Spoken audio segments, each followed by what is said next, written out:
quelques mots, Pharmacie sans frontières, nous sommes une association de loi 1901 qui a été créée en 1985 à Clermont-Ferrand et qui aujourd'hui est implantée à Bordeaux. Donc le siège international, l'ensemble des missions humanitaires de Pharmacie sans frontières sont pilotées à Bordeaux depuis octobre 2007. Pharmacie sans frontières à Bordeaux, ce sont 25 collaborateurs qui gèrent 25 expatriés et selon les années, entre 250 et 400 personnes qui agissent directement sur les missions où nous intervenons. Alors Pharmacie sans frontières, pour être très synthétique, on a deux modes d'action.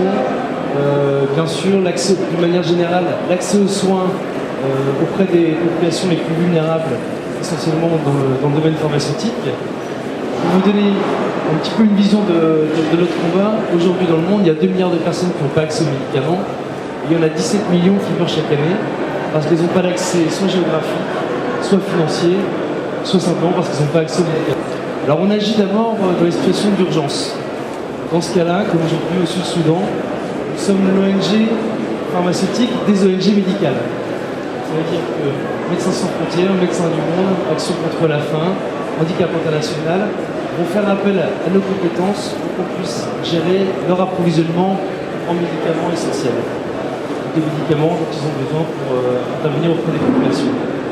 Dans une phase de développement qui est l'essentiel de notre action, on vient en appui auprès des ministères de la Santé des pays dans lesquels on intervient et on les accompagne pour soit mettre en œuvre, soit consolider leur système pharmaceutique. On est capable de faire du transfert de compétences sur l'ensemble des chaînons de ce circuit-là. De l'approvisionnement en médicaments, de la gestion d'appels d'offres, à la remise en œuvre de bâtiments qui vont pouvoir accueillir des médicaments, puisqu'il y a des conditions de conservation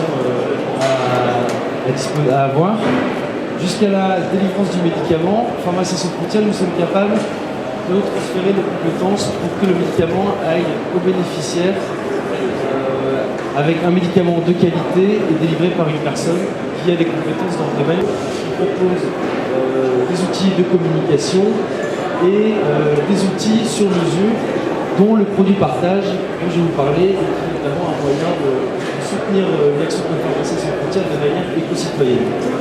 Alors, éco-citoyenne et produit partage, on peut vite faire le lien entre justement le produit et l'éco-économique, et le partage et l'aspect citoyen qui est intégré par le produit partage. Alors, pour vous donner deux chiffres, il y a 87% des Français qui pensent que le produit partage, c'est un principe gagnant-gagnant qui n'est pas assez développé aujourd'hui. Il y a quand même une large majorité, une vraie conscience citoyenne envers ces produits-là. Par ailleurs, il y a 60% des Français qui sont prêts à payer 5% de plus un produit qui a une image éthique. Ça aussi, c'est un chiffre qui parle sur la conscience citoyenne aujourd'hui dans la consommation des Français. Donc, nous recherchons Pharmacie sans frontières à créer ce type de partenariat et à les mettre en valeur à la fois, alors je prends un langage d'entreprise en B2B, mais aussi en B2C. Donc, on cherche des partenaires pour développer la vente de produits, et je prends des exemples concrets. En B2C, on a mis en place un partenariat avec une entreprise qui fait du recyclage de cartouches d'impression. Cette entreprise, elle rachète à un collecteur de cartouches d'impression des cartouches vides, elle va les remplir et elle va donc les remanufacturer et les revendre.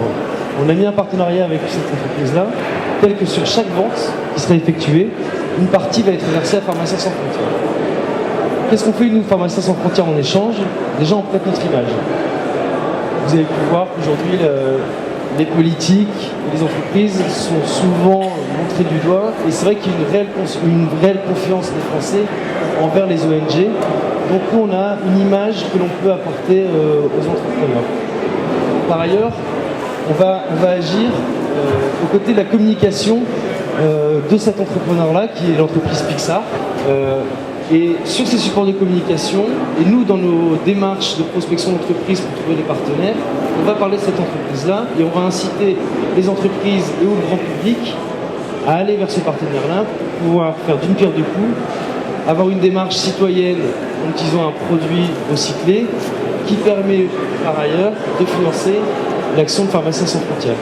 Voilà un exemple très pratique des actions qu'on peut mettre en œuvre. Alors, une autre démarche, et là peut-être que le lien, il faudra qu'on se rencontre, qu'on a mis en place, c'est sur la collecte de cartouches justement.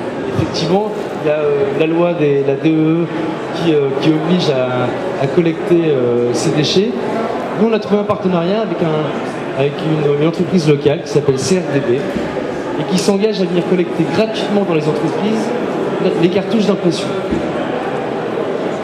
De même, chaque fois que Pharmaciens sans frontières va lui donner un contact d'une entreprise qui est d'accord pour ouvrir ses portes et donner gratuitement ses cartouches aux usagers, CRDB va reverser un pourcentage de toute somme sur la collecte qu'il va effectuer. Donc on rentre à nouveau dans une démarche citoyenne puisqu'on favorise une démarche de recyclage et on est aussi dans une démarche économique parce que Pharmaciens sans frontières peut financer ses missions grâce à ce type de projet et par ailleurs nos partenaires en profitent pour développer leur activité. CRDB faisait, avant notre partenariat, CRDB qui est notre collecteur de cartouches faisait de la collecte et de la vente de cartouches. Depuis qu'il est partenaire avec Pharmaciens sans frontières, il ne fait plus que de la collecte. Donc il y a un vrai potentiel de développement. Alors nous aujourd'hui on est en train de développer un catalogue de produits et services dans cet état d'esprit-là. Et par exemple on est en train de développer des agendas écologiques. On a des agendas toujours Pharmaciens sans frontières, qu'on propose à toutes les entreprises. Aujourd'hui on veut proposer des agendas écologiques. Nous le rôle qu'on peut et le soutien qu'on peut apporter à cette entreprise qui fait ces agendas, c'est d'aller vers nos partenaires nationaux, des banques, ça peut être des constructeurs. Et notre objectif, c'est de faire référencer ces produits-là dans les cellules d'achat. Parce que nous, on a intérêt à se baser sur le développement de notre partenaire. C'est comme ça qu'on essaie de fonctionner dans le partenariat entreprise chez Pharmaciens sans frontières. C'est favoriser le développement de l'autre pour pouvoir se développer nous-mêmes. Donc on va essayer de faire référencer ces produits-là dans les cellules d'achat pour que nous aussi, en retour, on puisse avoir plus de retours économiques. Et bien entendu, toutes ces démarches-là et tous ces outils qu'on développe, le seul et l'unique objectif, c'est de pouvoir apporter et développer les missions de Pharmaciens sans frontières sur le terrain. Voilà le témoignage que je voulais vous apporter un petit peu sur la démarche de Pharmaciens sans frontières. Je suis à disposition si vous souhaitez des informations sur le réseau solidaire des entreprises que nous avons créé. Vous pouvez rencontrer des entrepreneurs qui sont dans le même état d'esprit que vous. Et si vous avez des idées de collaboration pour développer votre entreprise ou des produits de partage, n'hésitez pas non plus à venir me voir. Merci.